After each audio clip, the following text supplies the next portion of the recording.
enak ya. 30-an. Ini udah mulai 30.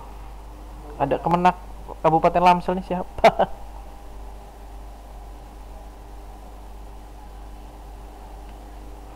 Wah, nggak ada sinyal tuh ya Allah.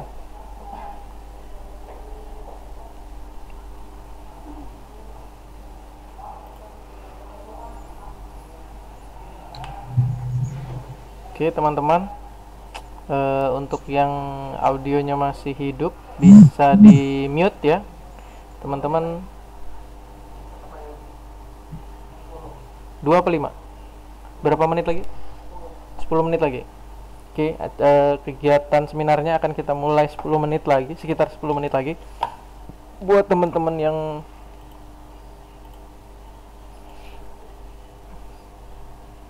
belum meninggalkan jejak, silahkan tinggalkan jejaknya di kolom chat.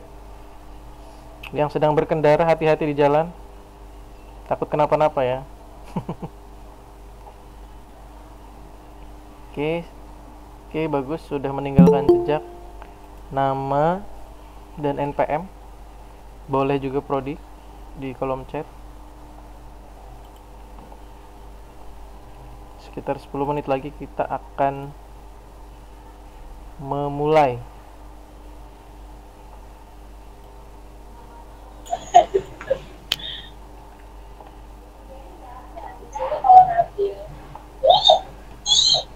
Oke, untuk Mas Rio saya bisukan dulu ya.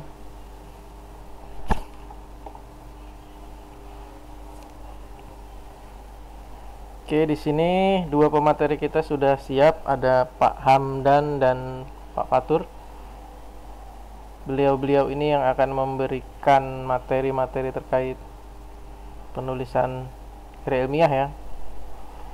Nanti teman-teman kalau memang merasa kesulitan, kita tahu pasti banyak masalahnya yang dihadapi teman-teman ketika penulisan tugas akhir dan skripsi ini. Jadi jangan sungkan untuk bertanya kira-kira apa aja yang dibutuhkan.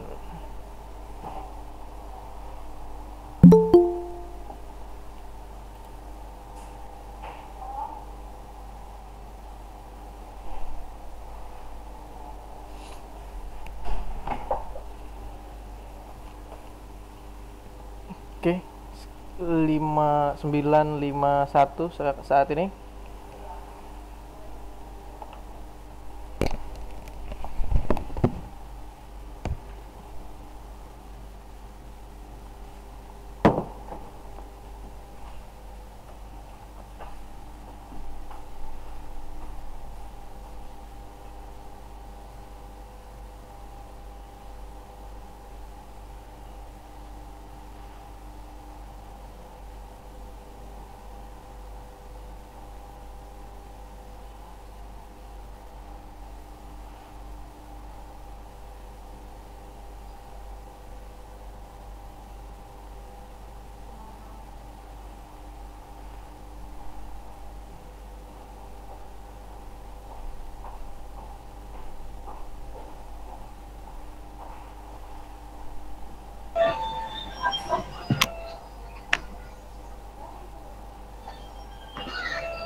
Oke, teman-teman sekalian, sudah ada 40 orang hadir.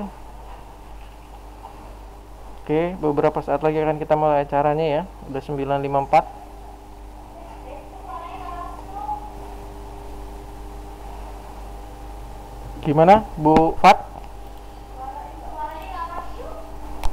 Suaranya nggak masuk. Gimana? Apakah suara saya jelas atau tidak jelas? Jelas. Oke, jelas. siap, Pak Hamdan.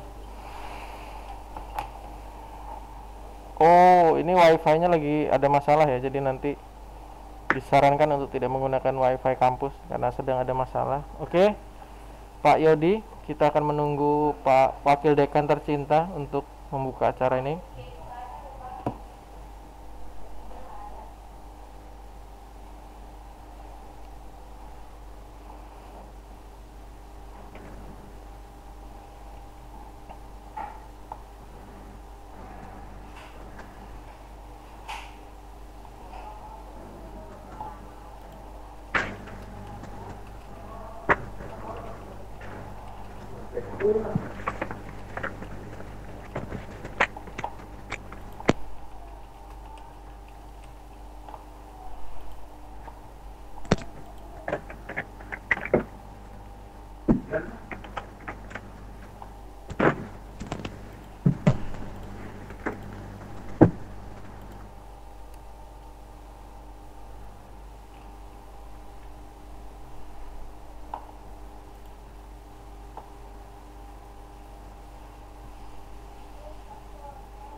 Iya, lagi ada masalah. Ini suaranya jelas kok. Masih jelas kok suaranya. Oke, sip.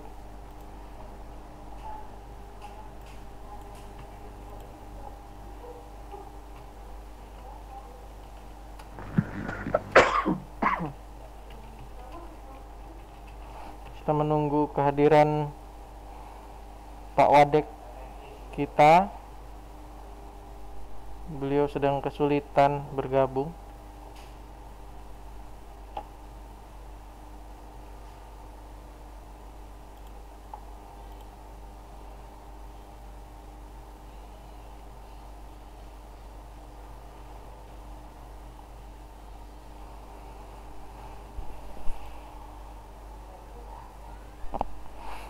Oke, saya sekalian menginformasikan susunan acara dan peraturan seminar ini ya.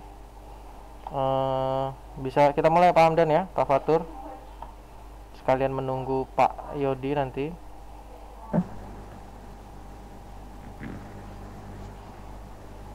Oke, assalamualaikum warahmatullahi wabarakatuh. Selamat pagi teman-teman. Waalaikumsalam. Salam sejahtera bagi kita semua. Ya. Selamat datang para teman-teman pejuang skripsi atau pejuang tugas akhir di sini di acara kegiatan pelatihan penulisan karya ilmiah Fakultas Komputer UMITRA Indonesia yang akan kita laksanakan dalam beberapa sesi ya. Jadi sesi pertama nanti ada sambutan dari Pak Dekan terhormat. Selamat datang Pak Dekan Fakultas Komputer Universitas Mitra Indonesia. Selamat bergabung. Pas sekali waktunya ya. Jadi bisa kita mulai juga melanjutkan. Jadi sesinya nanti ada 4 sesi setelah pembukaan atau sambutan dari Dekan tercinta kita akan dilanjutkan langsung ke pemberian materi oleh Pak Hamdan Alwa. Untuk memberikan materi, setelah itu ada Pak Fatur Rahman, lalu nanti dilanjutkan sesi diskusi. Nah, untuk proses penyampaiannya nanti kan ketika presentasi teman-teman peserta diperbolehkan langsung bertanya di kolom chat, bisa langsung disampaikan ke kolom chat. Nanti pertanyaan itu akan bisa langsung dijawab ataupun nanti akan dijawab oleh pemateri setelah akhir sesi presentasi berakhir. Paling seperti itu. Jadi buat teman-teman yang belum meninggalkan jejak, silahkan tinggalkan jejak. Di kolom chat tulis nama, NPM dan prodinya. Oke. Nanti kita sekalian menunggu audiens lain untuk hadir. Oke, mari bersama-sama kita mulai acara ini dengan mengucapkan Bismillahirrahmanirrahim. Bismillahirrahmanirrahim. Oke, acara selanjutnya adalah sambutan atau pembukaan yang akan disampaikan oleh Dekan tercinta kita dari Fakultas Komputer Universitas Mitra Indonesia, Bapak Romi Henry. Silahkan Pak Romi Henry, waktu dan tempat kami persilahkan. Baik, terima kasih. Assalamualaikum warahmatullahi wabarakatuh. Waalaikumsalam. Waalaikumsalam.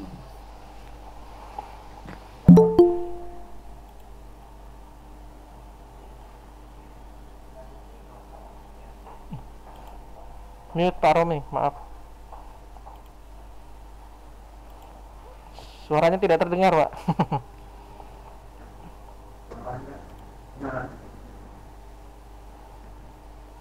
Suara Pak Romi tidak terdengar ya? Ya, belum terdengar. Belum terdengar Pak Romi.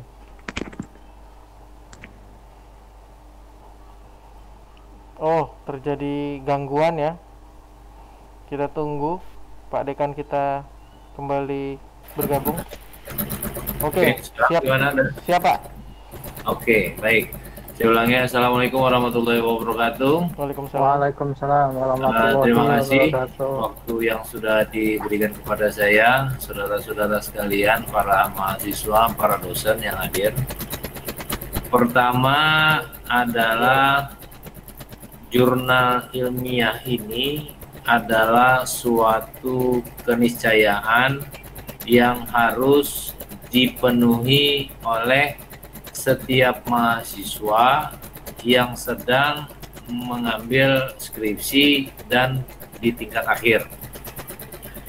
Aturan ini bukan aturan yang mengada-ada, tapi aturan yang memang sudah ditetapkan oleh pada saat itu antara Kementerian Riset Teknologi dan Perguruan Tinggi Kemenristekdikti melalui Dirjen Pembelajaran dan Kemahasiswaan. Seingat saya surat edaran itu pada bulan-bulan Mei 2019 yang mewajibkan setiap mahasiswa yang menyusun skripsi dan dapat dinyatakan lulus sebagai seorang sarjana atau magister atau doktor apabila telah melakukan publikasi jurnal atau karya ilmiahnya. Ya, jadi ini bukan mau-maunya kami, bukan mau-maunya para dosen, tapi ini maunya peraturan melalui surat edaran. Karya ilmiah atau jurnal ini sebenarnya tidak perlu saudara pusingin lagi dari mana bahan dari jurnal itu. Karena sebelum jurnal ini diterbitkan atau dibuat, saudara sudah menyusun yang namanya skripsi atau tugas akhir. Skripsi dan tugas akhir tersebut saudara susun dan dibimbing oleh seorang pembimbing.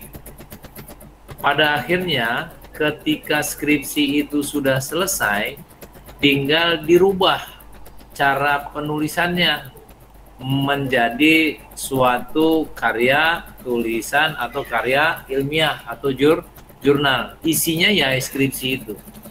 Cuman kalau saya skripsi mungkin sekitar isinya 50 atau lebih lembar. Di karya ilmiah atau di jurnal nggak sebanyak itu. Ya, mungkin berisi cuma 10 atau mungkin 15 lembar. Nah, pada hari inilah nanti para narasumber yaitu Pak Hamdan, kemudian Pak Fatur, mudah-mudahan juga nanti bergabung Kaprodi Sistem Informasi, Pak Triugo atau Wakil Dekan atau yang lain bergabung di channel ini sehingga dapat berbagi bagaimana cara mentransfer dari skripsi menjadi karya ilmiah. Karya ilmiah ini begitu disusun bukan disimpan lalu dimasukkan dalam laci, tapi disimpan di repositori perguruan tinggi yang nanti akan diakses dan bergabung dan dilinkkan ke server Garuda. Server Garuda ini adalah kepunyaan dari Kemenristek, yang artinya jurnal yang saudara bikin ini dapat dilihat, dapat diakses oleh seantero dunia. Ya, dapat diakses oleh seantero dunia. Semua orang boleh melihat, semua orang boleh mengutip, semua orang boleh mengakses ilmiah yang saudara bikin. Artinya, jangan sampai karya ilmiah ini isinya plagiat semua. Tahu plagiat? Nyontek, nyontoh, ngejiplak pekerjaan orang. Ketika ada, misalkan, ketika seorang sudah berhasil membuat karya ilmiah, lalu diletakkan di repositorinya Umitra Indonesia, yang artinya bisa dilihat orang, kemudian orang melihat, dan ternyata orang tuh tahu bahwa ini adalah karya tulisan saya, bahwa ini jomplang punya saya. Dia adukan ke kita, ke perguruan tinggi atau Kemenristek atau Kemendikbud, terbukti secara otomatis gelar yang saudara-saudara ambil, saudara sudah dapatkan, langsung dicopot. Tuh, hati-hati. Ya, jadi jangan main-main. Ini sudah janjinya ini, bahwa tidak boleh menjiplak atau mencontek kecuali yang disebutkan di bab 2 di landasan teori. Itu nggak apa-apa. Tapi kalau itu dijiplak, diambil, ya disadur atau dicuplik sebagian di luar bab itu, boleh-boleh saja. Tapi jangan ceplak mentak. Yang tulisannya ABCD memang ditulisin ABCD. Tapi rubahlah dikit-dikit kalimatnya. Ambil inti tulisan itu apa, terjemahkan dalam bentuk pikiran saudara sendiri. Yang penting paham dulu nih, yang saudara ambil itu apa, lalu terjemahkan sendiri dalam bahasa saudara. Dan di akhir tulisan itu jangan lupa menyebutkan sumbernya. Dari siapa orang itu, tahun berapa penerbitannya. Ya, paham ya? Nah, terima kasih kepada Pak Desto, kemudian Pak Hamdan, Pak Fatur, dan di sini saya lihat ada Pak Iwan, beserta dosen-dosen yang lain, serta mahasiswa sekalian. Saran saya terakhir, ikuti betul-betul cara penulisan ini, dan satu lagi, persiapkan diri saudara untuk menulisnya. Ingat, jangan jadi plagiator. Terima kasih. Assalamualaikum warahmatullahi wabarakatuh. Waalaikumsalam warahmatullahi wabarakatuh. Terima kasih banyak atas sambutannya Pak Dekan Fakultas Komputer Universitas Mitra Indonesia. Seperti yang dibilang oleh Pak Romi ya, ini keniscayaan. Jadi teman-teman calon sarjana ini harus memahami secara detail, secara menyeluruh apa itu artikel ilmiah, karena tadi sangat berpengaruh untuk kedepannya. Oke, kita tidak akan berlama-lama lagi. Sesi selanjutnya adalah sesi presentasi yang akan dibawakan oleh Pak Hamdan Alwa. Jadi beliau ini seorang yang penting di Fakultas Komputer ya. Lembaga penelitian dan pengabdiannya di Fakultas Komputer, Pak Hamdan ini akan menjelaskan beberapa detail tentang bagaimana cara menulis karya ilmiah yang baik dan benar itu, biar teman-teman juga tadi terhindar dari plagiarisme, terhindar dari tuntutan pihak lain yang mungkin merugikan. Jadi teman-teman perhatikan secara detail. Oke, silakan Pak Hamdan, akan saya sediakan PowerPoint-nya. Pak Hamdan Ya, nanti siapa? tinggal memulai. Silakan Pak Hamdan, waktu dan tempat saya persilakan. Ya. Terima kasih Pak Desro. Silakan ditampilkan Pak slide-nya. Oke. Sorry. Assalamualaikum warahmatullahi wabarakatuh. Waalaikumsalam. Terima kasih pada Pak Desro, moderator. Terima kasih kepada Pak Dekan sudah menyempatkan waktunya untuk berikan sambutan.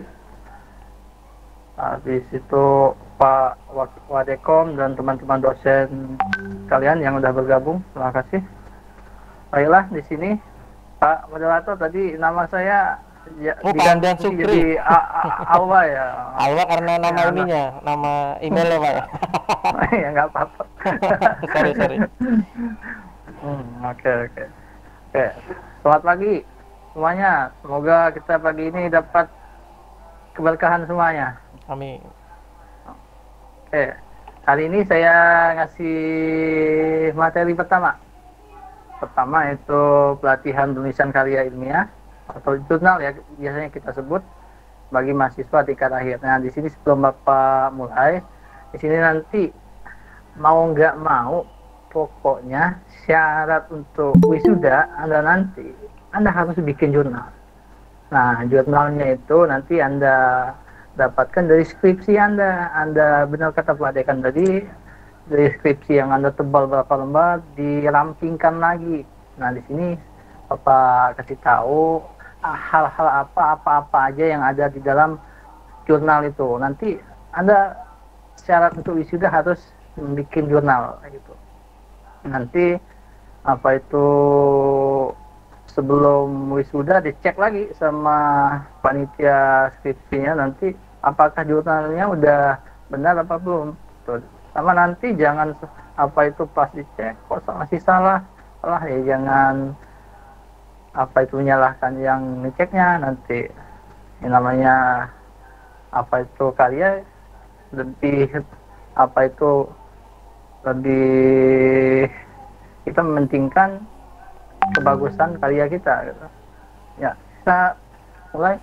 Sebelumnya di sini saya akan ngasih tahu apa itu bedanya karya tulis, karya ilmiah gitu. Kalau dia karya tulis, suatu hasil atau karya. Next Pak, di slide-nya Pak. Siap. Next. Karya tulis itu suatu hasil karya yang dituangkan atau tulis dalam bentuk artikel atau makalah, laporan penelitian, buku, diagram atau gambar, dan perangkat lunak di dalam komputer. Nah, kalau karya ilmiah, bedanya itu yang Anda mau bikin itu karya ilmiah kayak skripsi adalah karya tulis atau bentuk lain yang telah diakui dalam bidang ilmu pengetahuan. Nah, itu bedanya. Dalam ilmu pengetahuan. Nah, artinya Anda kan ilmu pengetahuannya di komputer, informatika, sistem informasi gitu. Kalau artikel, nah ini udah dalam bentuk cetak dia, judul jurnal, majalah, buletin dan surat kabar biasanya kayak gitu. Itu bedanya itu. Naik Pak. Nah di sini artikel hasil penelitian. Artikel yang ditulis berdasarkan laporan hasil penelitian, baik yang berbentuk penelitian skripsi, tesis, kalau di S1 kan skripsi ya, kalau di 3 tugas akhir, kalau S2 tesis, S3 disertasi, ataupun laporan penelitian. Naik Pak. Nah ini, di sini, ini hal-hal yang penting dan bukan penting lagi, sangat penting di sini, yang harus ada di dalam jurnal Anda nanti. Nah, jurnal Anda nanti harus ada yang poin-poin ini. Ada pertama judul, nama penulis, abstrak. Abstrak ini dibikin dua, nanti ada bahasa Inggris, ada bahasa Indonesia biasanya gitu. Dan ada kata kunci, itu kata kuncinya. Nanti Bapak jelaskan satu persatu pendahuluan, kajian pustaka, metodenya, hasil penelitian dan pembahasan, simpulan dan saran, kakak misalnya. Sini. Ini poin-poin pentingnya di sini yang harus kita tekankan di sini. Ini harus wajib ada di jurnal yang Anda mau bikin. Nah, next Pak. Nah, di sini pertama tadi judul Anda sudah dapat ya judulnya. Mungkin sama apa itu mungkin cara penulisannya sama, bold semua nanti kayak gitu. Yang sesuai yang udah Anda seminarkan sekarang judul kayak gitu. Nanti ya untuk di jurnalnya nanti. Next Pak. Kedua itu nama penulis. Nah, nama penulis ditulis lengkap, bukan kayak saya tadi ya, nama Hamdan Awal, bukan, nggak pakai Hamdan Awal, nama Hamdan Sukri bisa gitu.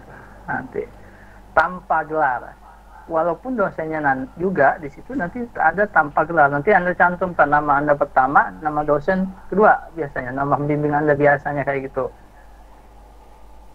Di tanpa gelar gitu ya, nama dan terus di bawahnya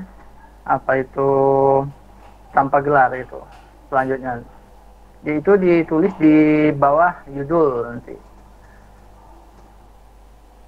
Nah, selanjutnya penulis dan jenis keahlian serta nama lembaga dan sponsor tertulis dalam catatan kaki. Misalnya nanti ya, misalnya Anda dibilang keahliannya nanti di program studi sistem informasi gitu. Sistem informasi gitu. Nanti ada sponsornya tuh. Habis itu email Anda biasanya. Email Anda habis itu di sponsornya Universitas Mitra Indonesia, Fakultas Komputer gitu nanti. Nanti di situ Anda bikin nanti dijelaskan di materi selanjutnya bisa nanti Anda. Ini Bapak cara tentang materinya dulu, nanti teknisnya nanti ya di materi selanjutnya ada nanti dijelaskan lagi. Di next Pak. Tahap selanjutnya di sini abstrak. Apa itu kaidah penulisan abstrak dan kata kunci? Nah di sini pertama, Anda kalau kata kuncinya misalnya biasanya Inggris ya, biasanya abstrak yang yang bahasa Indonesia itu di copy paste, masukin Google Translate, langsung translate. Jadi pasti translate. Nah, itu kalau Anda perhatiin benar itu kacau tuh, acak-acakan itu. Kayak gitu. Kalau kalau emang nggak bisa tanya sama teman-temannya tuh dulu nanti, kok udah benar nggak kayak gini yang bisa bahasa Inggris kayak gitu. Jangan langsung jeblek gitu, jangan dikira dosen saya nggak bahasa Inggris itu. Ngejek dia gitu. Ngejek dia gitu. Tapi nanti biasanya kalau nggak gini, kalau ada emang mentok, ya Anda jangan kopas semuanya, dikit-dikit aja baris satu kalimat gitu.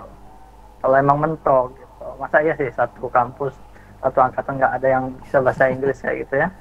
Itu Pak Desro itu masternya bahasa Inggrisnya Fakultas Komputer itu. Pak Desro itu. Abstrak ditulis dalam bahasa sesuai jurnal yang setuju ya. Nanti kan ada Inggris, ada Indonesia. Secara ringkas berisi masalah, abstrak nanti masalah, tujuan, metode, dan hasil penelitian dan kesimpulan. Nggak usah banyak-banyak, nanti jangan dikopi semua dari bab 1, nggak. Jurnal itu biasanya 6 sampai, kalau di kampus kita, setahu saya 6 lembar paling banyak. Di kampus kita sampai 9 lah. Saya kemarin ngobrol sama kepala LPPM pusatnya, 6 sampai 9 lah.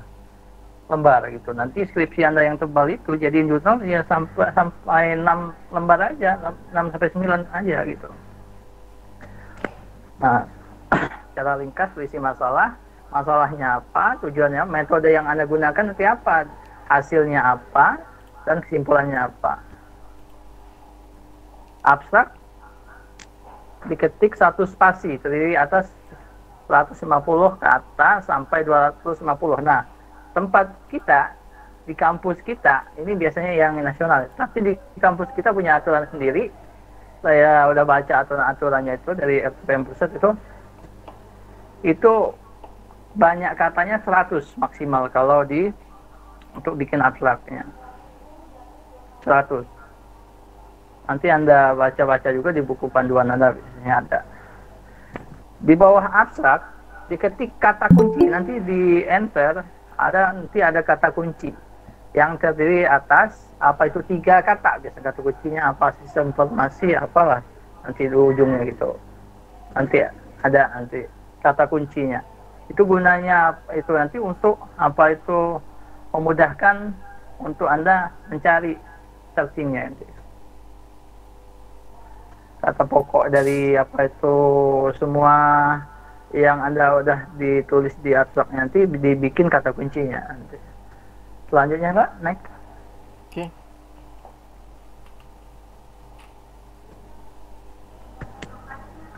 Kaidah penulisan pendahuluan. Nah, di sini pendahuluan sering saya menemukan juga mahasiswa nanti apa itu setiap tahun melihat apa itu nanti ada dia dijiplak semua dari bab 1 itu dipindahin semua. Itu isinya itu pendahuluan pada artikel hasil penelitian mengundang gagasan. Pertama, latar belakangnya apa? Latar belakangnya jangan dikopi 1,5 lembar gitu. Apa itu latar belakangnya? Ya poin intinya aja. Ada apa di judulmu itu? Biasanya kayak gitu. Masalahnya apa? Tujuannya apa? Manfaatnya apa sih itu? Guna penelitiannya apa? Apa itu penyajian bagian ini hendaknya singkat dan padat, berkisar antara 1 sampai 1,5 halaman gitu. 1 sampai 2 halaman aja dari apa itu semua latar belakang ya, apa itu bab 1-nya itu ya gitu. Pak, naik Pak. Oke.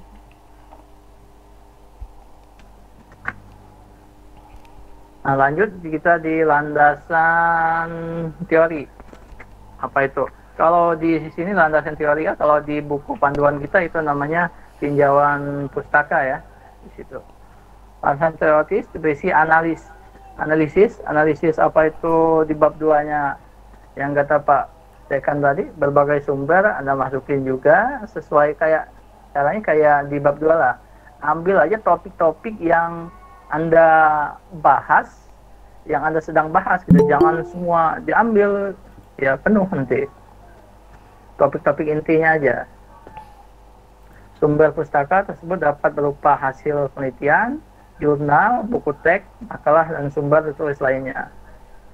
Kalau di tempat kita kan makalah nggak termasuk. Nah, apa itu nggak diakui. Jurnal masukin gitu. Inti-intinya aja nanti di landasan teoritisnya. Naik Pak.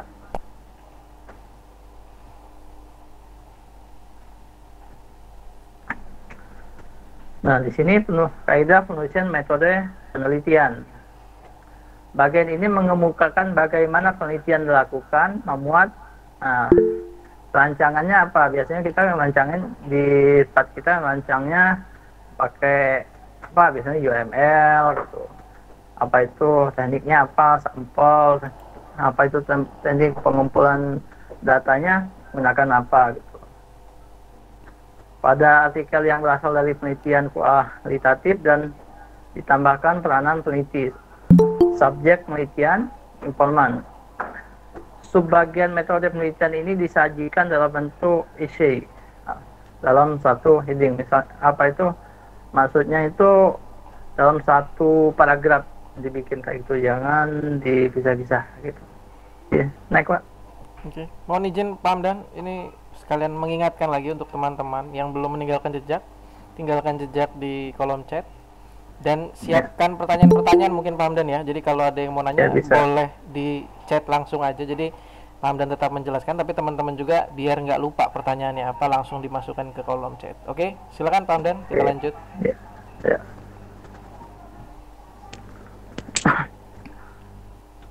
Kaidah penulisan hasil penelitian. Nah, di sini hasilnya yang kita bahas. Sebagian ini dapat disajikan dengan dua cara. Nah, sesuai dengan jenis penelitian, yaitu cara penyajian hasil penelitian dan pembahasan untuk penelitian kualitatif dan kuantitatif ya di sini. Nah, maksudnya gini, nanti misalnya Anda hasil penelitian dan pembahasannya nanti biasanya kan ada yang hasilnya lebih dari 2. Nah, kalau lebih dari 2 ditulis maksudnya 1 apa, 2 apa gitu. Kalau dia hasilnya cuma 1 dari pembahasan apa itu skripsi yang Anda buat, ya tulis saya dalam 1 paragraf ya gitu. Itu maksudnya. Untuk meneliti, nah itu bagian pembahasan merupakan hal yang paling penting dari keseluruhan artikel. Nah, tujuan pembahasan adalah nah di sini sering nggak nyambung kalau kita bikin skripsi yang Anda bikin nanti sering nggak nyambung sama yang apa itu hasilnya yang Anda bikin. Ini dilihat ini tujuan pembahasan adalah pertama menjawab masalah di bab 1 itu apa gitu di latar belakangnya, tujuannya apa, temuan-temuan yang Anda temukan apa. Nah, misalnya Anda kalau dapat menyusun teori-teori baru gitu, itu hasilnya apa itu yang Anda temukan. Dan di sini harus menjawab masalah yang Anda kemukakan yang di bab 1 nanti. Di bab 1 tadi harus sesuai. Dia nanya apa, jawabnya apa. Pak.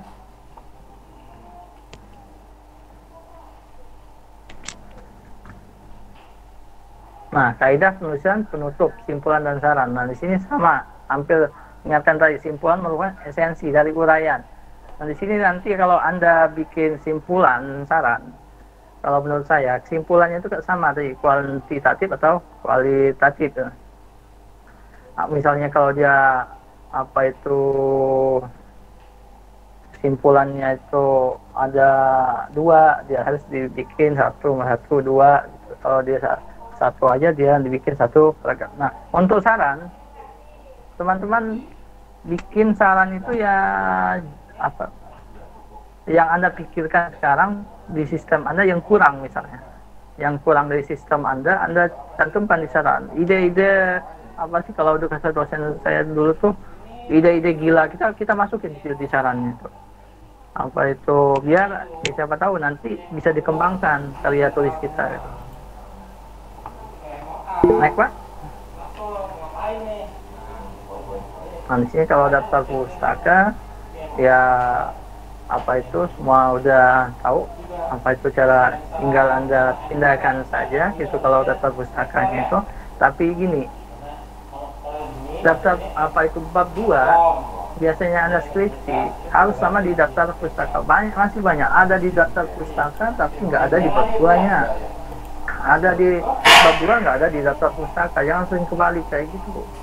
Pokoknya kalau ada di bab 2 harus ada juga di daftar pustaka. Nah, nanti kalau ada di apa landasan teorinya pasti ada di daftar pustaka. Parah dan betul. Juga sesuai saya pakai headset aja. Huruf. Suara-suara maksiat itu masih terdengar. Apa itu nulis parah betul, Pak. Daftar pustakanya. Sampai sini mungkin apa itu teori dari saya. Nanti selanjutnya nanti kita diskusi ya, kita sharing, kita berbagi ilmu. Itu yang Bapak dapat itu, apa itu ilmu yang Bapak tuangkan, yang Bapak ada gitu. Nanti kita pertanyaannya mungkin sharing nanti. Selanjutnya nanti ada penjelasan selanjutnya nanti ada Pak Patu, nanti dia akan jelasin apa itu tentang template jurnal sama contoh jurnal nantinya yang akan Anda bikin gitu. Itu saja yang dapat saya sampaikan. Terima kasih atas partisipasinya. saya akhiri. Wassalamualaikum warahmatullahi wabarakatuh. Ya, kembali ke Pak Desul. Waalaikumsalam warahmatullahi wabarakatuh. Terima kasih Pak Hamdan Sukri atas pemaparan materinya ya. Ya, kalau merecap materinya Pak Hamdan ya, Pak Hamdan menyampaikan teori-teori tentang bagaimana menulis artikel ilmiah yang baik. Sebenarnya gitu Pak Hamdan ya. Intinya sih secara garis besar itu rangkuman dari skripsi atau tugas akhir kita sebenarnya. Tapi merangkum yang seperti apa? Nah, tadi dijelasin sama Pak Hamdan. Bagian bab satunya dirangkum dalam rangkuman masalah, latar belakang masalah, rumusan masalah dalam beberapa kalimat aja seperti itu ya. Nanti teman-teman pasti inilah bisa, karena di bagian kedua ini Pak Fatur akan menjelaskan secara teknis. Teman-teman akan melihat template artikel itu seperti apa ya, sebenarnya itu ya, maksudnya saya untuk memperjelas lagi, yang dibikinkan artikel ilmiah itu akan dipublikasikan ke jurnal, makanya kita ngebilangnya itu ya sebagai jurnal, karena nanti akan ada kumpulan artikel teman-teman itu, nanti artikelnya akan dikumpulkan menjadi jurnal. Kalau misalnya di Fkom kan ada berapa tuh jurnal-jurnalnya, nah itu nanti jurnal itu teman-teman akan masuk ke situ. Oke, paling itu ya. Sekarang waktunya Pak Fatur untuk menjelaskan atau memaparkan materi terkait teknis penulisan artikel ilmiah tadi. Teman-teman pasti udah lihat tadi yang dijelasin Pak Hamdan. Selanjutnya Pak Fatur akan lebih teknis lagi. Jadi Pak Fatur akan menunjukkan template itu, bagaimana membuat. Tadi kan teman-teman masih ini pas dijelasin sama Pak Hamdan, nulis abstrak aja masih kepikiran abstrak itu gimana Pak ya? Apa tidak beraturan atau seperti apa? Nah, nanti akan lebih jelas ketika kita lihat contohnya itu yang dijabarkan oleh Pak Fatur. Oke. Untuk Pak Fatur boleh dibuka audionya. Pak Hamdan, saya mau izin untuk mute siap, sebentar. Pak. Ya. Oke, silakan Pak Fatur. Dibuka audionya. Oke. Mulai bisa mulai mempresentasikan, waktu dan tempat saya persilahkan. Baik, terima kasih.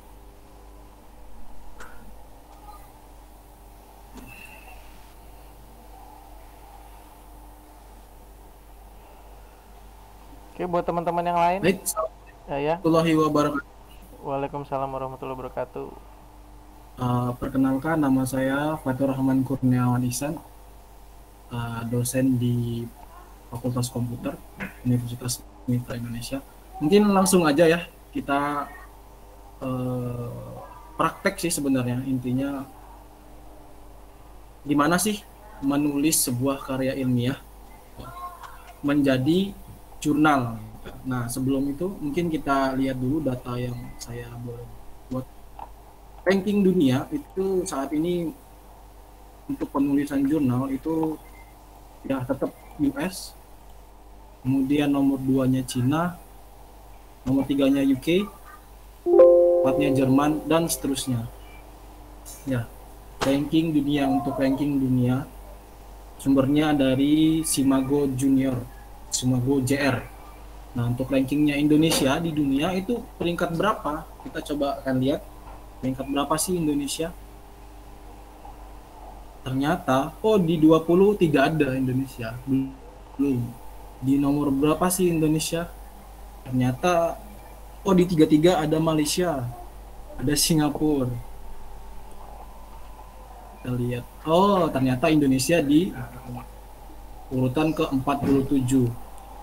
47. Jadi di ranking dunia Indonesia urutan ke-47 dalam penulisan jurnal ilmiah yang terindexing ya. Mungkin yang tidak terindeks banyak. Kemudian dalam wilayah lingkup Asia itu ada berapa? Kita mungkin bisa lihat bagaimana negara kita di Asia. Kita akan lihat kira-kira tidak ada di peringkat 1, mungkin tidak. Peringkat 1 Cina, 2 Jepang, 3 India, 4 South Korea, 5 Taiwan, 6 Hong Kong, dan seterusnya. Singapura di 8, Thailand di 9. Indonesia di berapa? Ternyata Indonesia peringkat 1. Tapi 11. Peringkat 11. Ya, lumayan luar biasa peringkat 11 dengan indeksingnya yang kecil 5. dan 241. Ya. Baik, itu sekilas saja. Mungkin langsung lanjut ya. Nah, ini caranya. Dalam memilih jurnal itu untuk menerbitkan sebuah jurnal. Nah, ini kita sebelum mau nerbitin jurnal itu perlu tahu kita mau nerbitinnya di mana gitu. Nah, ini adalah salah satu contoh tempat mesin pencari jurnal artinya. Nah, gini. Jurnal Anda mau terbit di mana nih? Oh, jurnal tentang komputer, tentang sistem pendukung keputusan, tentang apalagi kemudian tentang gaming, tentang sistem informasi, tentang audit dan lain-lain. Itu kalian bisa cari di salah satunya di 3 ini. Yang pertama di Journal Finder, kedua di Arjuna Ristek Dikti. Nah, ini dari Ristek Diktinya, dan yang ketiga di Simago JR. Itu nanti kalian bisa cari. Baik, selanjutnya.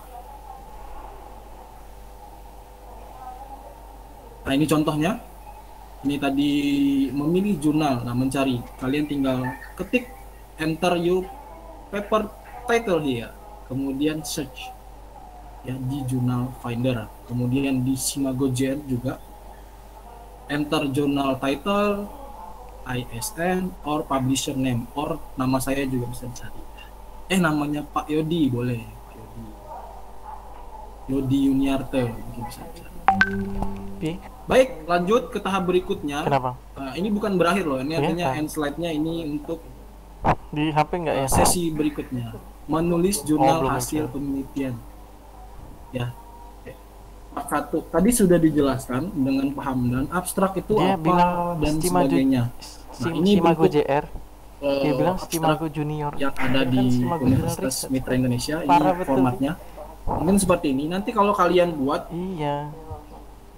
jurnal yang dari skripsi kalian itu dijadiin jurnal. Kirain mau langsung teknis.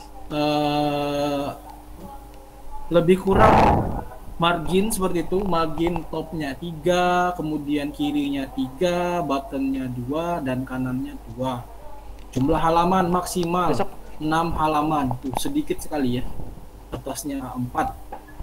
Kemudian seluruh naskah ditulis dengan format Times New Roman 12, ukurannya 12 kecuali judul. Judulnya itu adalah 16 dan tabel besok nanti kecil, kalau lebih kecil, ada 10 kita bikin atau pelatihan 9. nulis Mendeley mau. Kemudian untuk spasi yang digunakan 1,15. Iya, pelatihan Mendeley nanti kita bikin langsung Mendeley daftar pustaka itu. Baik, itu judul. Kalian udah tahu lah kalau judul itu ya sesuai judul skripsinya. Boleh. Saya juga bisa. Boleh lah kita Pak. bikin setting-settingnya. Ya, mirip-mirip judul skripsi. Dia malah ngomong statistik. Yang penting hasilnya tetap dari skripsi kalian. Udah gitu ngomongnya dari Simago JR itu Simago Jurnal Research bukan Simago Junior. Dia jangan sampai sama persis dengan judul yang pernah dibuat orang. Gimana Pak ngeceknya? Ya coba saja cek di sebenarnya template yang udah masuk tadi itu kan statistiknya awalan dong, nggak tahu tapi kenapa. Baik, lanjut. Di situ ada angka 1 kecil, kemudian angka 2 kecil, ada nama mahasiswa dan nama dosen pembimbing tanpa gelar. Diingat tanpa gelar. Jadi kalau nanti siap-siap jawab ada pertanyaan nanti. Khairul Akbar. Nanti kita jawab aja. Mana ini ya? Kemudian nama dosennya, nama dosen pembimbingnya Pak Hamdan atau saya boleh. Atau berdua juga boleh. Nama dosennya Hamdan Sukri tanpa gelar. Kemudian nama saya Fatur Rahman Kurniawan Ihsan tanpa gelar. Oh, ini yang dipakai sama si Fatur tadi. Kemudian bisa tambah lagi Pak Desto Prani. Tunjukin ini ya berarti ya. Berapa maksimum Pak? Biasanya boleh 5 ya. Tarik ini aja Pak dan ngomong 1, 2, 3, 4, 5. Biasanya boleh 5 orang dituliskan di dalam sebuah jurnal. Nah, kebetulan yang jurnal Universitas Mitra ini 2 ini aja boleh. Minimal 1 Pak, sendirian boleh Pak? Boleh. Boleh sendirian. Iya. Kan bunyi kipas. Afinitas artinya tempatnya. Nah, di situ kalau mahasiswa dia tulis program studi sistem informasi Universitas Mitra Indonesia, kemudian dosennya juga misal dosennya bukan dari bukan dari program studi sistem informasi, ya tulis nomor 2-nya program studi teknologi informasi Universitas Mitra Indonesia. Kemudian ada pembimbingnya yang dari luar, misalnya dapat pembimbingnya Pak Ngomong apa tadi Yusman. sampai Nah, Anda boleh buat di situ. Mahudor Yusman itu boleh Universitas Serius? Lampung, gila. Lalu selanjutnya email 1 dan email 2, 3, 4, 5, 6. Email dosen, email pembimbing, email Anda gitu ya, dan lain-lain. Ngerti ya? Baik, selanjutnya di abstrak. Nah, Udah kayaknya sih udah. Abstrak ini ditulis dengan bahasa Indonesia dalam satu paragraf tidak lebih dari 200 kata. Justify, kanan kiri rata. Ya. 12 PT times New Roman. PT itu ininya, ukurannya. Pak, gimana sih Pak nulis abstrak? Tadi sudah dijelasin sama Pak Ana. Abstrak itu, nih, kalau pengertian abstrak sendiri itu tidak beraturan. Artinya tidak ada aturan bakunya untuk abstrak. Yang penting adalah kata kunci. Nah, jadi kata kunci inilah yang kalian jelasin di abstraknya. Oh, misal judulnya tentang sistem pendukung keputusan, kata kuncinya sistem pendukung keputusan. Ya, kalian jelasin apa itu sistem pendukung keputusan. Jelasin semau-mau kalian dan jangan di copy paste dari punya orang. Ini yang sering abstrak ini 90% bikin gagal kalau ditulis secara copy paste. Tadi ada judul-judulnya yang mirip. Judul mirip nggak masalah sih. Tetapi kalau sudah masuk abstraknya sama, artinya plagiat. Efek plagiat ini nggak bagus sekali.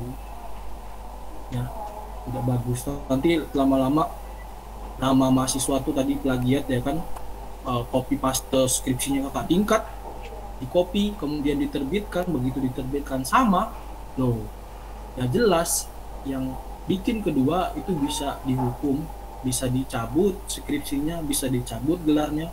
Nah, kemudian dosen pembimbingnya juga pasti kena. Jangan ya, jangan sampai kalian buat yang sama seperti itu. Selanjutnya abstrak dalam bahasa Inggris. Abstract written in English, one paragraph, no more than 2,000. No, 200. 200 Pak, 200. Iya, 200 Pak. 100 words italic justified 12 pt times New Roman. Sorry ya Pak Desto ya, saya ini masih belajar ini. Siap. Ya, Sama-sama keywordsnya kita. itu 5 keywords, oke. Keywordsnya between 3 to 5 keywords in italic. Nah, tadi di atas tadi saya sudah jelasin, abstrak itu boleh apapun. Nah, ini di bahasa Inggris kan. Pak, gimana Pak bikin bahasa Inggrisnya? Waduh, nggak usah repot-repot, di sini ada Pak Desto kok ya, kita bisa. Pak, tolong dong Pak, translating, terjemahin. Atau kalau kalian memang malas bener ya nulisnya, ya konsultasi aja sama pembimbing. Pasti, insya Allah pembimbingnya punya solusi untuk Anda yang terbaik. Ya. Tapi zaman sekarang sih, saya rasa bahasa Inggris itu udah kayak, ya harus dikuasai lah ya, harus bisa. Baik, sampai sini abstrak paham, saya nggak paham ya. Abstrak tadi apa? Kata kuncinya abstrak. Abstrak itu menulis bebas, jadi bebas. Anda mau tulis apa? Sebuah karya itu apa isinya? Oh, ini begini. Jangan copy paste, di sini nggak boleh copy paste. Baik, lanjut partnya. Nah, selanjutnya pada umumnya isinya jurnal itu bab satunya pendahuluan. Nah, jurnalnya kita juga sama-sama pendahuluan. Pendahuluan berisi 1. Latar belakang masalah, 2. Tujuan penelitian, 3. Manfaat kontribusi penelitian. Apabila ada referensi, berikan kutipan langsung dari penulis atau sumber referensi secara online. Tuh, dicatat. Kutipan langsung dari penulis atau sumber referensi secara online. Sumber rujukan harus tersitasi dan masuk ke dalam daftar pustaka. Sudah ditulis omongannya, kalimatnya, kemudian juga wajib dimasukkan ke daftar pustaka. ya. Jadi nggak sembarangan kalian tulis. Misalnya kalian ambil dari jurnal saya, misal saya pernah tulis membuat aplikasi roti dengan Y framework, misalnya ngambil dari jurnal saya, Anda taruh di pendahuluan sebagai referensi, kemudian tidak Anda tulis di bawah, nah Anda kena plagiat, pasti plagiat, dan tidak boleh ya seperti itu. Kalau Anda mau ambil, kalian kutip aja, tulis ditulis dari mana sumbernya, nanti di daftar pustaka dibuat. Selanjutnya, setiap awal paragraf berjarak 1 cm seperti paragraf itu. Nih, seperti paragraf ini. Nih, ini ya, seperti paragraf ini.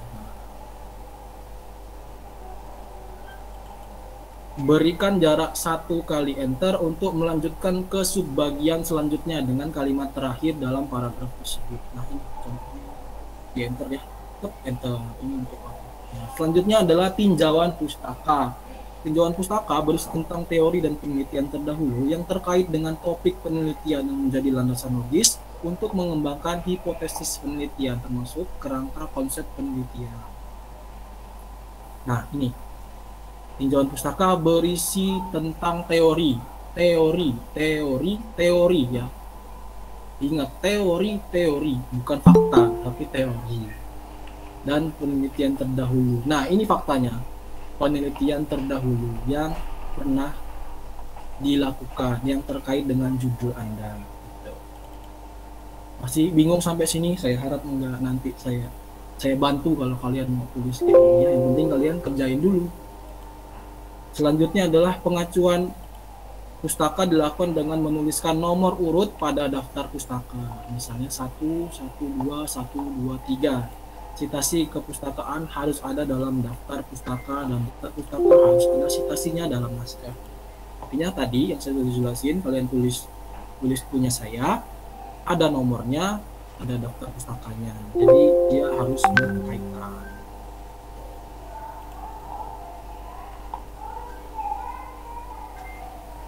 Pustaka yang disitasi pertama kali pada naskah 1 harus ada pada daftar pustaka nomor 1. Yang disitasi kedua muncul pada daftar pustaka nomor 2. Nah, artinya gini. Tadi Anda menulis pengertian Y framework menurut siapa? Itu menurut misalnya saya. Kemudian nomor 2-nya adalah menurut Pak Desto. Nah, misal menurut saya dan menurut Pak Desto. Nah, nomor saya tadi nomor 1, kemudian Pak Desto ditulis di nomor 2 di daftar pustaka. Begitu seterusnya. Kalau ada nomor Pak Hamdan, Pak Romi, atau Pak Yodi gitu. Nah, nanti kalian buat 1, 2, 3, 4, 5 dan seterusnya. Daftar pustaka urut kemunculan citasi, bukan urut dari nama belakang. Nah, biasanya kalau skripsi kan kita urut dari A scanning, A sampai Z gitu ya, dari A. Abdul jadi A. Terus Budi gitu. Ahmad Ikhwan berarti Ikhwan Ahmad, biasanya gitu. Ahmad Ikhwan Ahmad berarti I di atas. Selanjutnya, untuk penomoran gunakan penomoran bertingkat dengan batasan 2 tingkat. Contoh di bawah.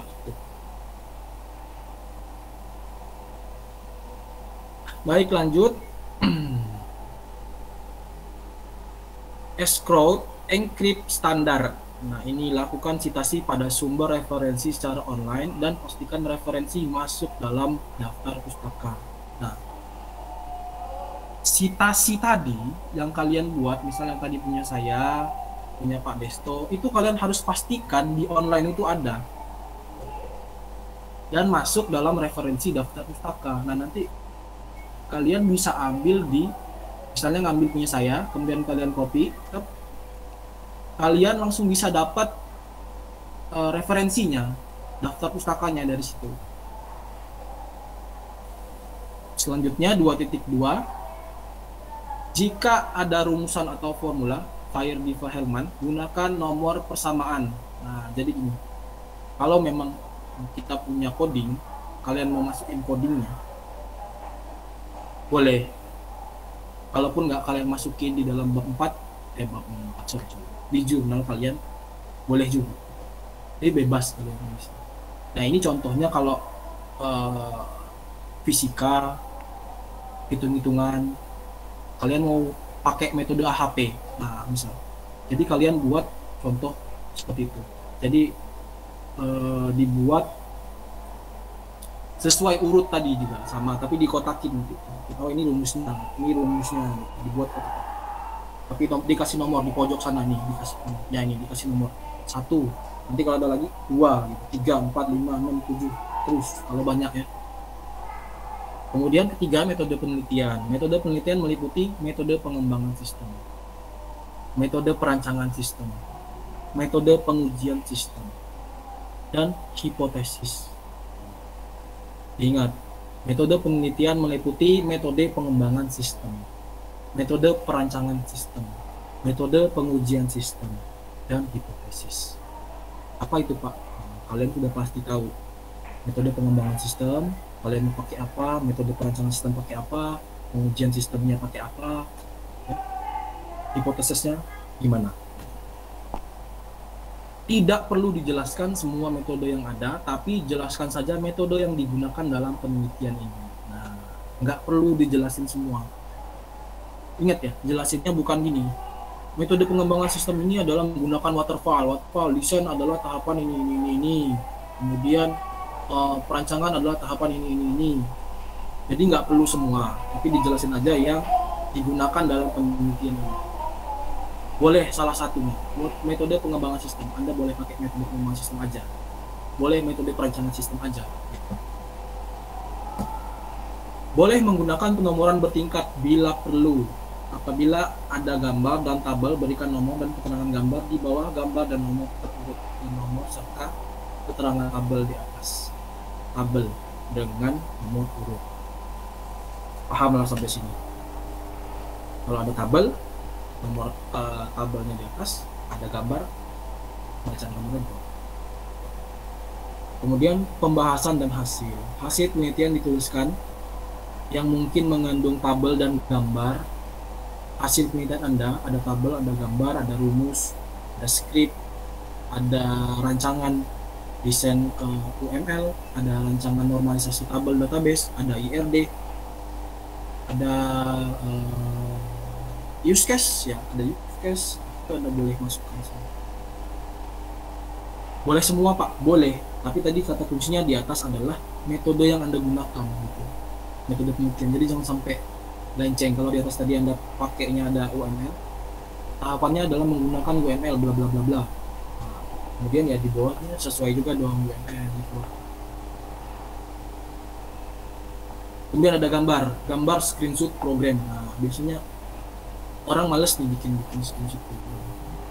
Padahal mah gampang, tinggal screenshot, capture, potong, set, masukin, ukurannya kecil, nggak usah besar. Karena cuma 6 lembar, tadi diingat 6 lembar, jadi nggak banyak. Minimalnya ya segitu. Gimana caranya muat? Boleh memisahkan pembahasan dan hasil dengan memberi nomor subbab 41 dan 42. Oke, pembahasan 41 dan hasil 42.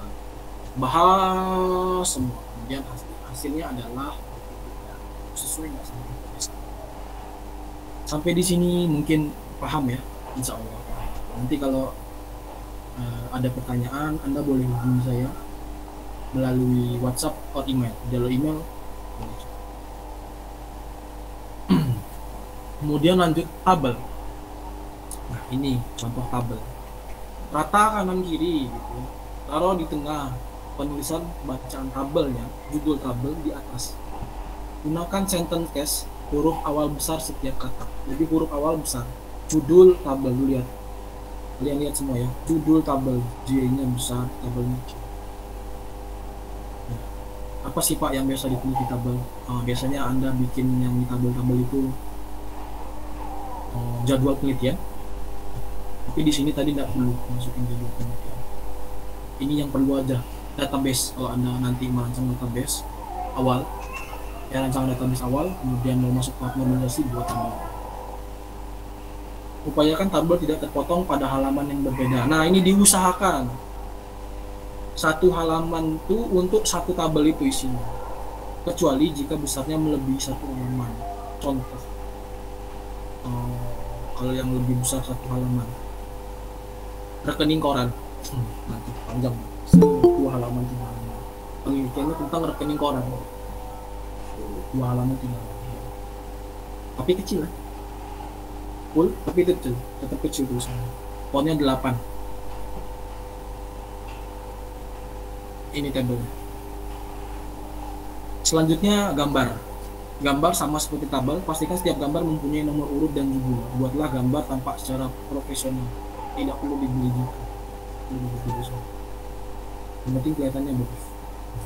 Seperti ini contohnya. Nah, ini contoh gambar grafik kecil saja.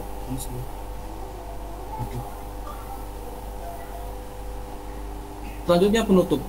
Tuliskan temuan-temuan atau kesimpulan dan saran. Temuan-temuan yang terjadi di lapangan. Oh, ternyata saya menemukan rumus baru dalam penggunaan login. Wow, ada. Boleh.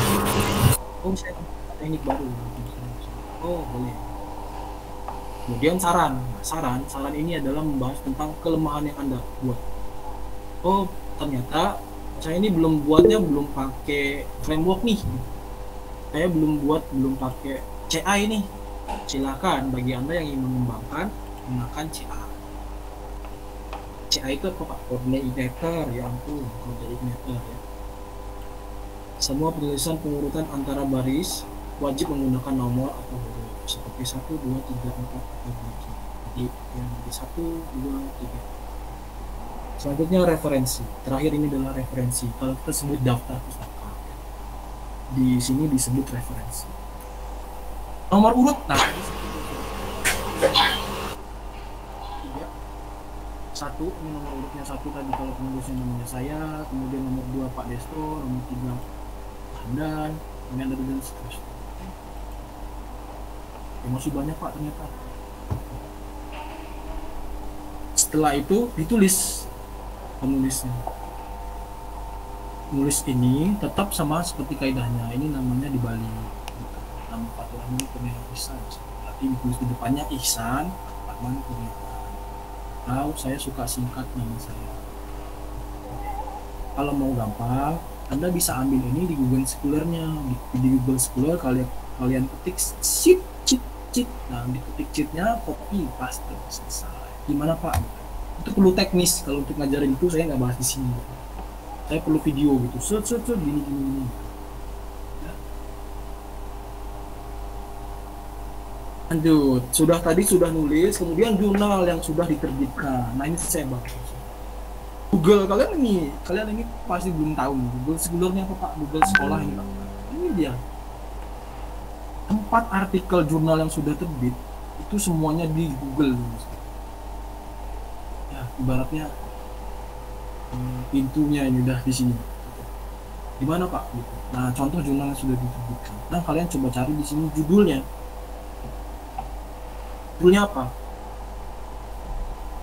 Judul misalnya adalah judulnya Sistem informasi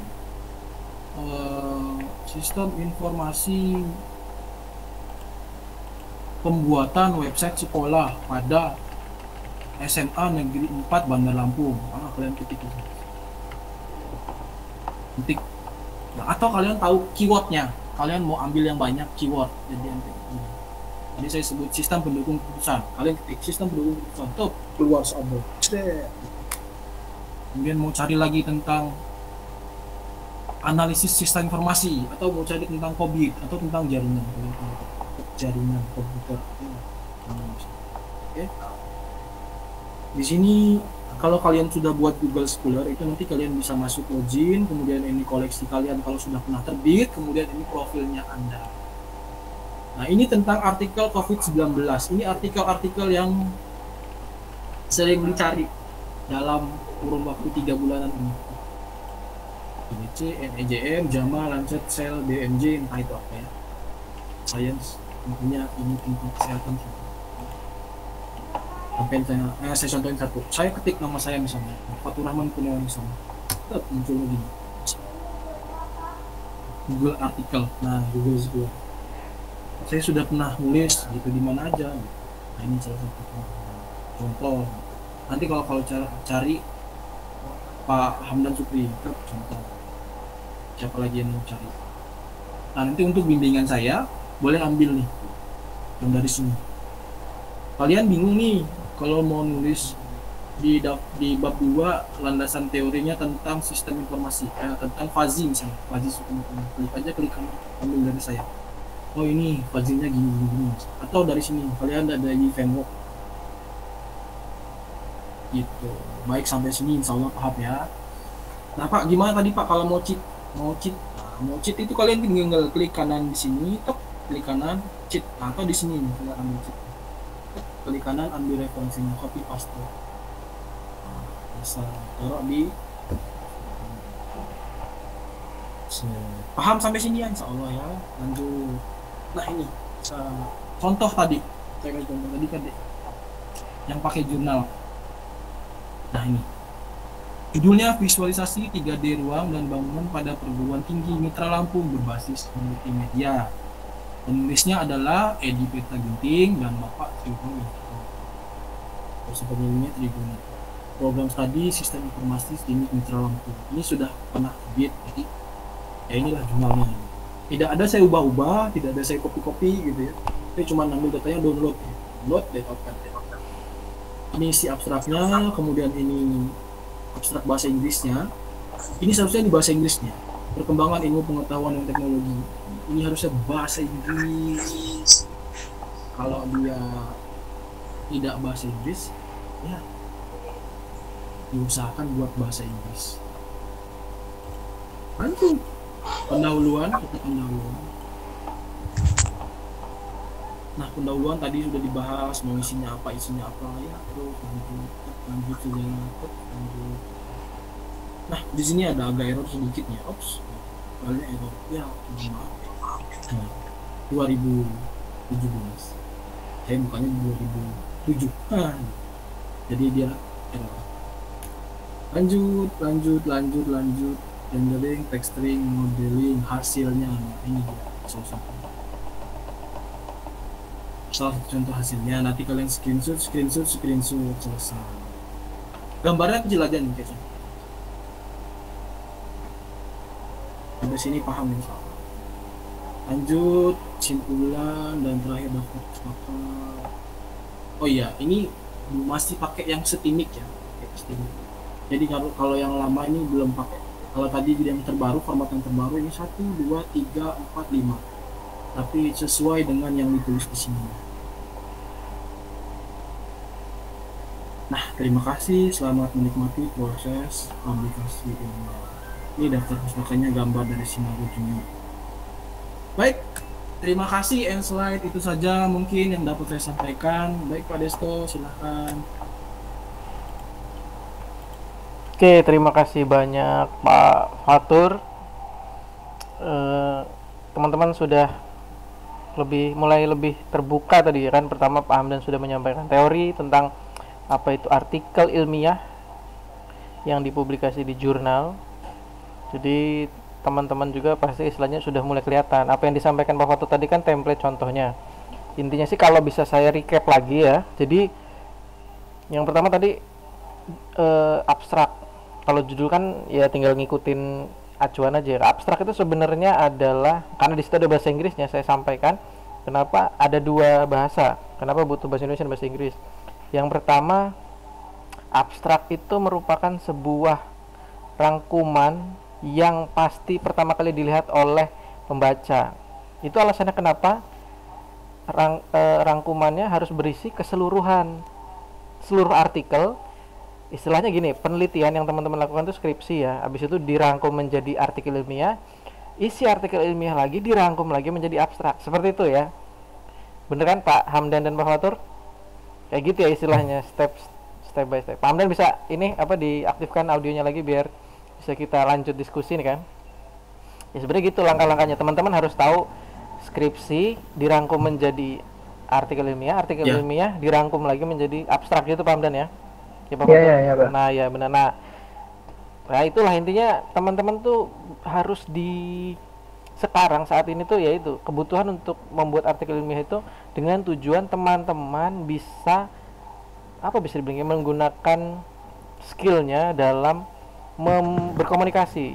Jadi teman-teman tuh disuruh bisa menggunakan kalimat efektif dalam menyampaikan, ya kan? Jadi nggak perlu bertele-tele. Kalau skripsi memang harus detail, jadi semua teori dijelasin. Sedangkan kalau artikel ilmiah lebih ringkas dan abstrak lebih ringkas lagi, tapi pesan tersampaikan dengan jelas, seperti itu. Nah, kalau bahasa Indonesia bahasa Inggris itu tadi, karena pasar kita bukan cuma Indonesia, orang di luar negeri juga bisa atau mungkin sekali mensitasi kita. Jadi teman-teman jangan pernah malu, kecuali plagiat ya.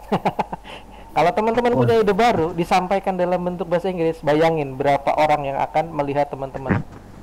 Bener nggak, Pak Hamdan, Pak Fatur ya? Benar-benar Kita harus pride, bangga untuk men-share ide kita dalam bentuk bahasa Inggris juga. Intinya seperti itu. Jangan takut. Ide kita itu lebih banyak baik ya. Luar. Oke, nih Bahasa Arab juga. bahasa Arab juga boleh.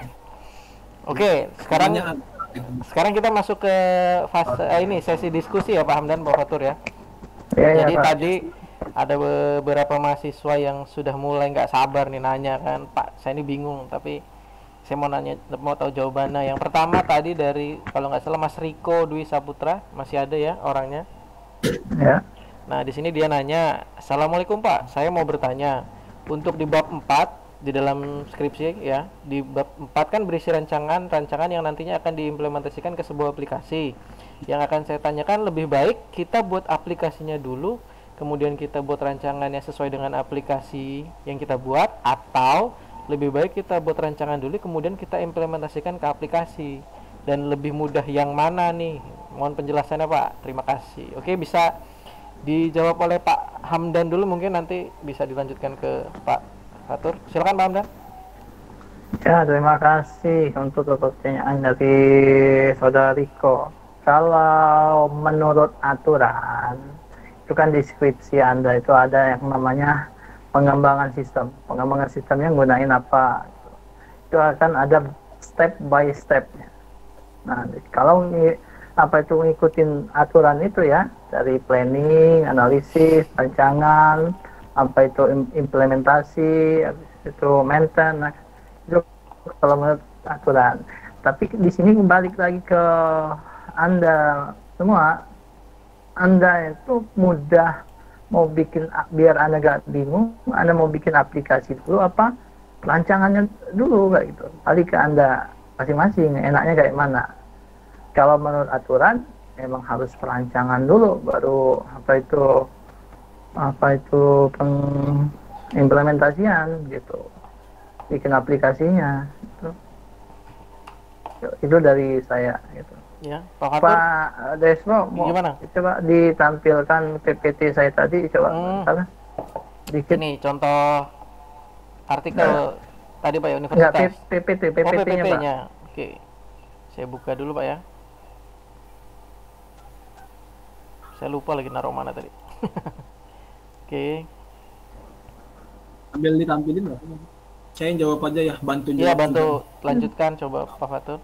Mas Riko Dwi Saputra nih, pertanyaannya tadi bab 4 kan berisi rancangan yang nantinya akan kita implementasikan ke sebuah aplikasi.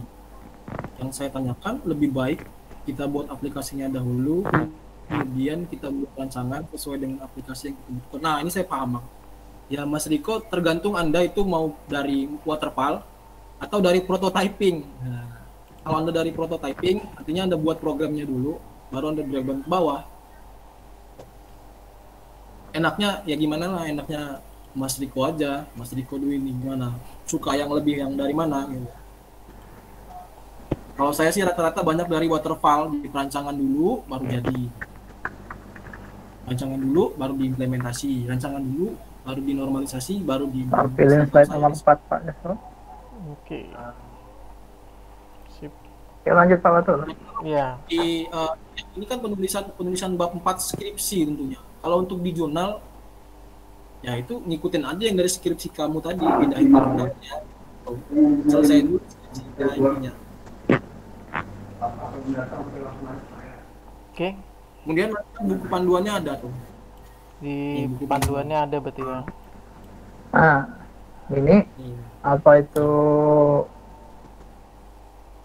saya rangkum dari pembicaraan saya hari ini pokoknya intinya yang ada di jurnal ini ada komponen-komponen ini dari 1 sampai 9 itu ada komponen ini intinya komponennya. Untuk lebih jelas lagi dari Anda semua ada dari komponen ini, Anda bisa baca di buku panduan halaman 52 sampai akhir, 52 sampai akhir. Jadi Anda kan pasti punya buku apa itu panduan skripsi itu ya, bikin skripsi, di situ ada untuk bikin jurnal di halaman 52 nanti ada di situ panduannya. Untuk komponennya yang harus ada ya ini, yang poin-poin 1 sampai 9 ini. Yaitu dari saya Pak Des tuh ada yang ditanya lagi, coba. Oke, silakan. Tadi Mas Riko mungkin itu jawaban dari Pak Hamdan dan Pak Fatur, semoga bisa menjawab ya. Istilahnya memang kita ya mengikuti aturannya, bagaimana langkah-langkah yang biasa diterapkan dalam kita di perancangan, pengembangan dan pengujian.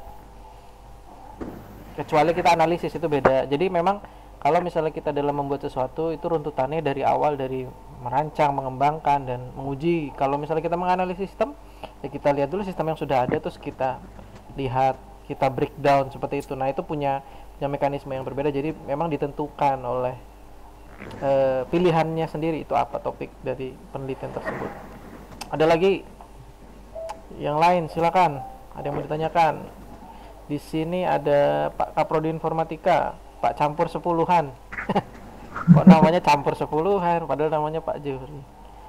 Pak Yodi, Pak Wadek kita juga. Pak Wadek ada yang ditambahkan? Ada yang mau ditambahkan Pak Wadek?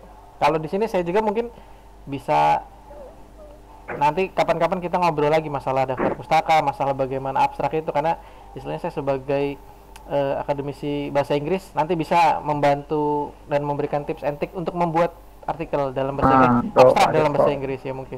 Pak Yodi silakan, ada yang mau ditambahkan? Pak Ikwan, Bu Fat. Yes, Pak Yodi silakan. Baik, terima kasih. Gimana suaranya? Lancar, aman. Dengar, aman Pak.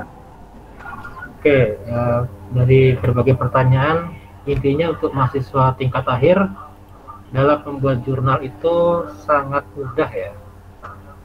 Tidak begitu sulit karena yang diletakkan dalam jurnal itu hasil skripsi sendiri. Jadi misalnya skripsinya gambarannya sekitar 40 sampai 80 lembar, yang dimasukkan ke dalam jurnal hanya 7 lembar, maksimal 7 lembar biasanya. Dan itu template-nya seperti yang dibawakan oleh narasumber. Jadi jangan terlalu ketakutan yang luar biasa kayak jurnal itu bagaimana. Intinya yang pertama jangan plagiat, itu saja. Jangan plagiat. Terus yang kedua,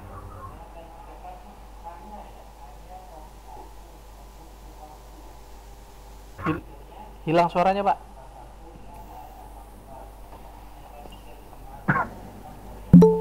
kan 2 paragraf misalnya. Hilang suaranya Pak Yodi. Ya, udah normal kembali tuh. Yuk, terus. Kan pakai wifi, jadi lemot gitu. Udah normal Jadi kembali. ini sangat mudah ya, Yeah. sangat mudah membuat jurnal.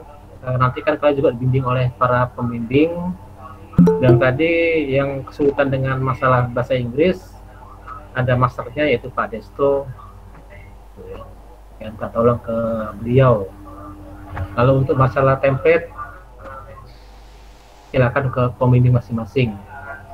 Yang agak berat memikirnya adalah ketika di bagian pembahasan di jurnal. Dari 9 tabel misalnya atau 6 gambar deh, kalian harus mempersempit menjadi 2 gambar karena maksimalnya 7 lembar termasuk daftar pustaka ya. kalau kita mengikuti standar dari jurnal-jurnal nasional atau internasional. Ya, intinya gampang lah jurnal itu, nggak sulit. Yang penting ada materi masukan ya. Kalau nggak ada materinya bingung apa yang mau dimasukkan di copy paste-nya gitu. Selamat deh, selamat membuat jurnal ya. Terus yang kedua, pertanyaan tadi, perancangan dulu atau implementasi?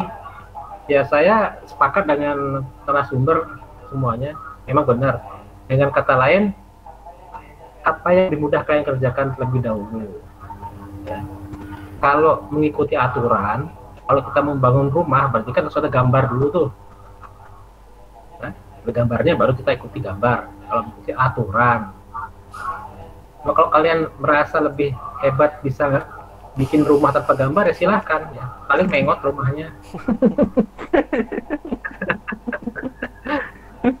Dan itulah kronologisnya lah atau gambaran yang mana duluan ya. Kalau deskripsi idealnya perancangan dulu baru ke implementasi, dan itu pun tergantung dari metode apa yang digunakan, apakah prototyping atau waterfall atau spiral mungkin atau extreme programming ya.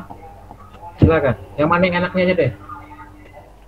Dan satu yang diutamakan jangan tinggalkan pembimbing ya. Nah dia beliau itulah penolong kalian nanti. Benar sekali. Terima kasih atas kesempatannya. Baik, terima kasih Pak Yodi atas masukannya. Pak Juri ada yang mau ditambahkan? Pak Ikhwan, Bu Fat? Untuk teman-teman lain yang mau bertanya silakan. Ya sedikit aja untuk Pak. Oke, Pak Ikhwan. Iya. Sedikit aja Pak ya. Iya, iya. Sedikit Pak ya. Iya sedikit aja. Ya. Oke, assalamualaikum warahmatullahi wabarakatuh. Waalaikumsalam warahmatullahi wabarakatuh. Menjawab salah pertanyaan dari siapa tadi? Riko. Untuk di pengembang sistem di bab 4 ya. Memang tadi udah dibahas dengan Pak Hamdan, kita di situ mungkin ada penggunaan metode pengembang sistem dengan menggunakan waterfall misalnya. Jadi pertanyaan tadi, adakah yang baik itu langsung program langsung jadi atau mungkin mengikuti metode pengembang sistemnya? Ya, tadi juga sudah dibahas dengan Pak Wadek, Pak Yodi. Memang sebaik-baiknya kalau menurut saya kita mengikuti pengembang sistem itu dengan seperti tahapan-tahapan metode waterfall ya. Analyzing, kita analisis dulu, kemudian kita planningnya ya, kemudian develop sistem, perancang sistem ya, pengkodingannya, kemudian implementation ya, dan maintenance. Ya tadi dari contohkan dengan Pak Yodi, jadi kalau buat rumah kan ya tentunya kita ada persiapan bahan-bahannya. Begitu juga misal kita contoh kita menuai padi lah misalnya, mungkin kalau hasil itu kan mungkin kita lihat analisa dulu, mungkin tanahnya jenisnya ya, mungkin apa dan pupuk, obat dan semacamnya, baru kita akan menuai hasil. Itu sebaiknya adanya proses sistem menggunakan metode, itulah step-stepnya. Untuk tambahan juga yang kedua, untuk yang di bab 1 bukan di abstrak ya, memang tadi udah jelaskan itu penggunanya ada using in English, bahasa Inggris dan bahasa Indonesia. Tapi yang Bapak kebahas ini adalah masalah keyword. Keywordnya terkadang masih banyak yang tidak paham ya, atau mungkin sedikit paham tentang keyword. Banyak yang terjadi keyword ini dia kopas dari judul dimasukkan dalam keyword.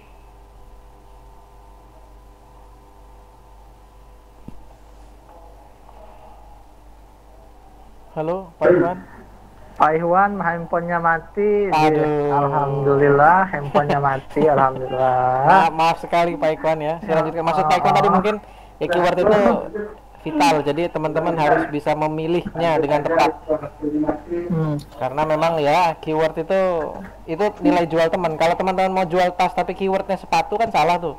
Nah itu kita harus hindari itu. Pokoknya intinya keyword itu vital nanti, karena keyword itu yang akan menjadi tolak ukur pencarian artikel kita. Oke, terima kasih Pak Ikwan. Mohon maaf sebelumnya karena mental dengan sendirinya. Gimana? Berarti teman-teman ada yang mau ditanyakan lagi nggak kira-kira? Atau ada yang masih kurang memahami? Ya sebenarnya memang hal ini dilakukannya learning by doing ya. Jadi kita harus sering menulis artikel untuk bisa membuat artikel itu secara baik. Mungkin yang pertama pasti akan susah, tapi selanjutnya insya Allah bisa mudah ke depannya. Oke, ada lagi yang mau ditambahkan Pak Hamdan, Pak Fatur? Cukup Pak, cukup. Cukup. Oke. Dan dari mahasiswa gimana? Cukup ya? Mahasiswa sudah tidak ada yang merespon lagi, mungkin ya kita anggap paham insya Allah. Ya nanti akan dilanjutkan di pelatihan-pelatihan berikutnya. Mungkin nanti kita akan ada pelatihan-pelatihan lain yang bisa menunjang proses teman-teman dalam mengerjakan skripsi ini. Oke? Oke. Ya. Saya ucapkan terima kasih banyak atas partisipasinya teman-teman sekalian, para narasumber dan para dosen-dosen Fakultas Komputer Universitas Mitra Indonesia. Alhamdulillah webinar hari ini berjalan dengan baik dan lancar sebagaimana mestinya. Semoga apa yang kita pelajari hari ini benar-benar bisa digunakan dan bermanfaat untuk kedepannya nanti. Oke? Kita akan bertemu di webinar-webinar selanjutnya. Jangan lupa untuk, saya mau bilang subscribe bukan channel ya. Jadi jangan lupa untuk selalu update dengan info-info webinarnya. Insya Allah ya kami atau kita walaupun berjauhan tapi tetap bisa saling berinteraksi dan memberikan kebermanfaatan bagi sesama. Oke, terima kasih banyak atas perhatiannya. Saya sebagai moderator meminta maaf atas kesalahan yang mungkin terjadi, dan saya juga berterima kasih. Oke, akhir kata mungkin saya ucapkan wabillahi taufiq wal hidayah. Wassalamualaikum warahmatullahi wabarakatuh. Teman-teman dipersilakan untuk menyampaikan Waalaikumsalam warahmatullahi wabarakatuh. You may dismiss. Oke.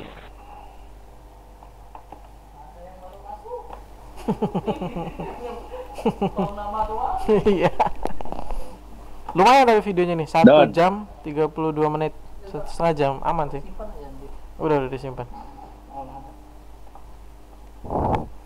Close dulu. Entah apa baru ngabsen, datang-datang absen. Doni.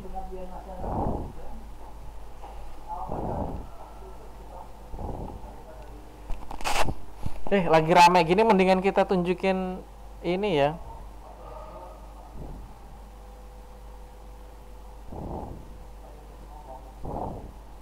Kan ada posternya kan Pak di sebelahnya?